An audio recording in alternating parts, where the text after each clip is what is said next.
Well, good.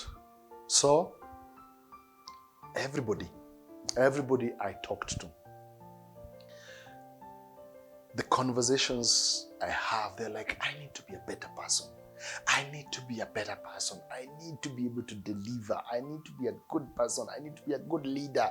I need to be a good husband. I need to be a good spouse. I need to be a good XYZ.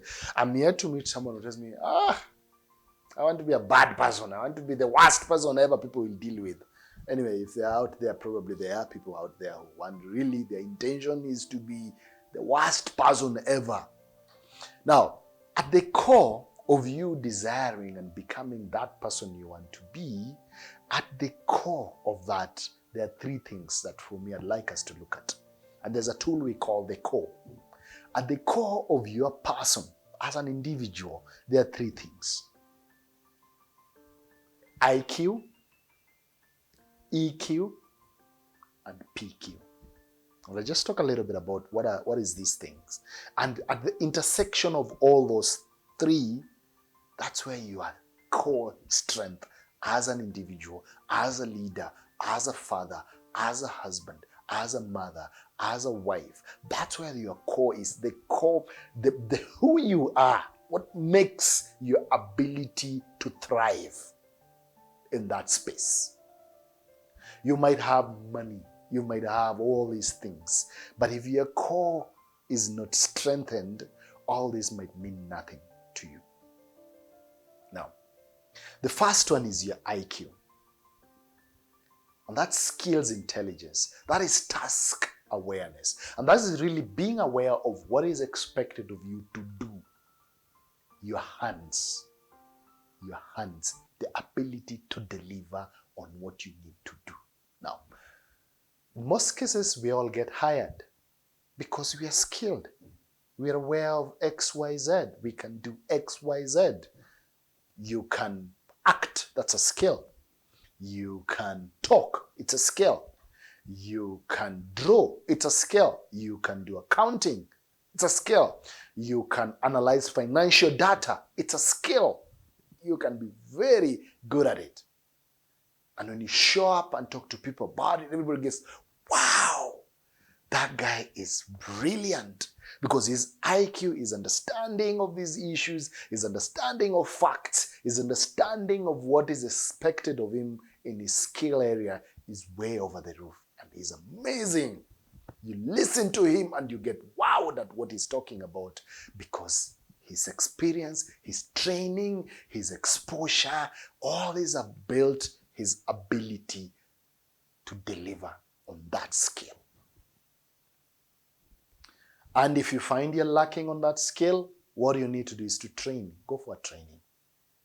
And the training will give us a skill. If you're lacking in photography taking skill, go for a training and you'll get to be a good photographer. If you're lacking on financial matters, go for training on financial literacy and you'll get good at that. So identify your skill and build it. Find out something you can be good at and hammer it and build it. The next thing is your EQ. And EQ is very important. You can get someone who is skilled, very skilled, but their others' awareness, their emotional intelligence is worrying. They don't know how to work with people. They give harsh feedback to people. People are avoiding them because they just don't know how to package things. They talk too much. They don't give others a chance to speak. They sabotage others. They do things that makes people wonder, what's wrong with this guy? Why is he always like that? And there's so much around emotional intelligence out here. There's even emotional intelligence assessment. You can take that assessment. You can go for, and in most cases, we can go for a training on emotional intelligence, then a workshop on emotional intelligence. But at the end of the day, unless you choose to actually apply that information, know yourself to lead yourself, know yourself and catch yourself. We talked about know yourself to lead yourself. Catch yourself when you're about to say a comment that might hurt someone. and say, okay, I'm not going to say that because I know it might make someone feel discouraged. And so for that reason, I'm not going to say it. I'll probably say something that will uplift them.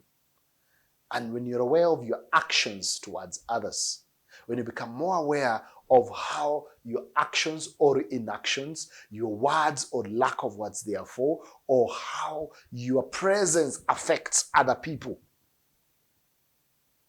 and how different and unique are others from you, and you can work with them as much as they're different from you, you can cultivate healthy working relationships with them.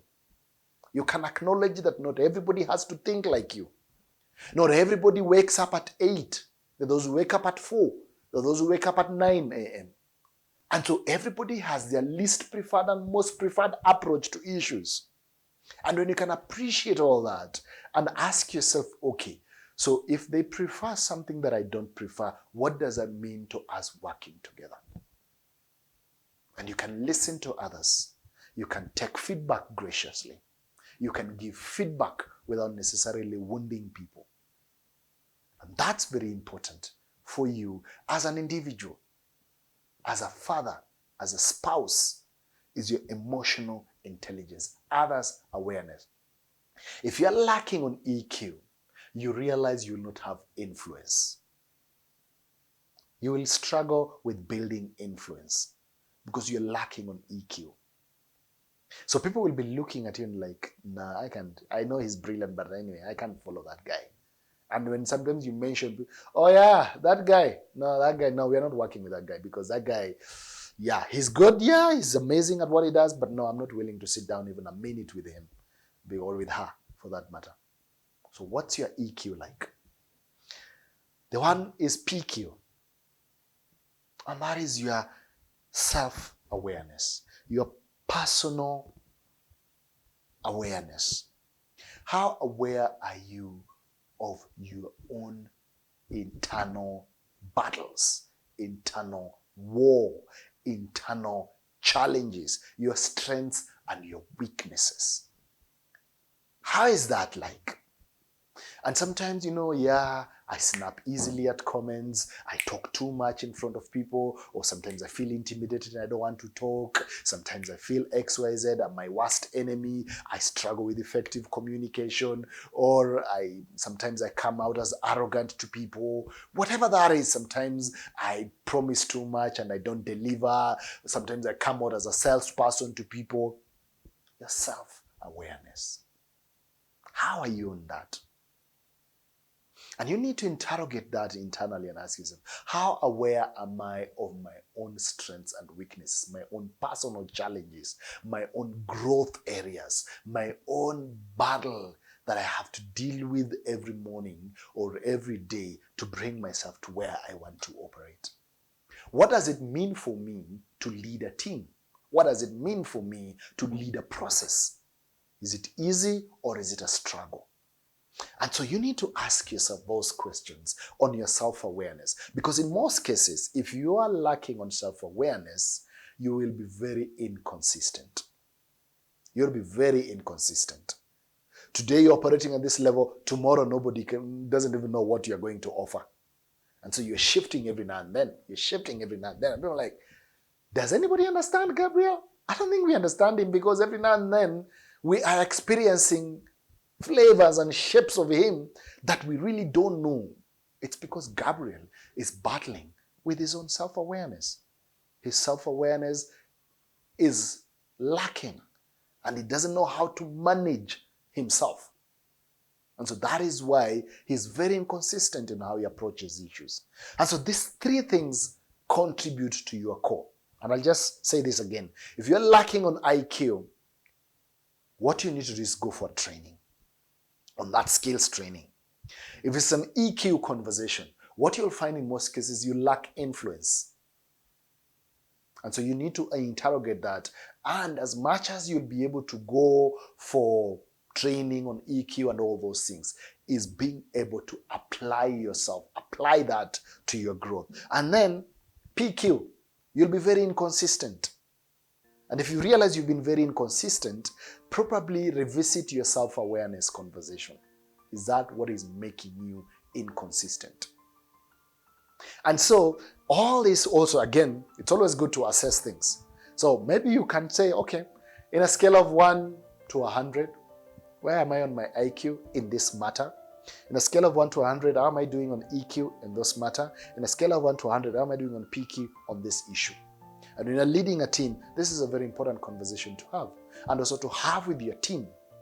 Let them have a conversation around this. And let each person find themselves where they are and then ask them, okay, how can we support you to be able to improve your core? And you realize maybe you want them to operate at this level, but they're lagging behind. And maybe they're lagging behind because of IQ, they're lagging behind because of EQ, or they're lagging behind because of PQ. And then address that specific area. Don't offer IQ when someone is doing so well in IQ, and when you keep taking them for training for another skill, and they're wondering, why do I keep being sent for this training when I'm good at what I do? Maybe what you need to do is just engage them in EQ, because that's where they are lacking. Or yourself for that matter. And so all this then needs to then be able to help you see where are your areas of growth, where do you need to do something, where do you need to be able to lay emphasis on, so that then you can operate at your optimum. You can strengthen your core as a leader, so that people can experience someone who is able to first deliver their job, build influence, and also be very consistent. Because that's very important of any leader, that you are consistent. An inconsistent leader is very confusing. So apply this core process thing in your life, apply it with your people, and let's talk about it if this is something you want to talk about. And if you want to grow any of those areas, why not? Let's talk about it. Thank you very much.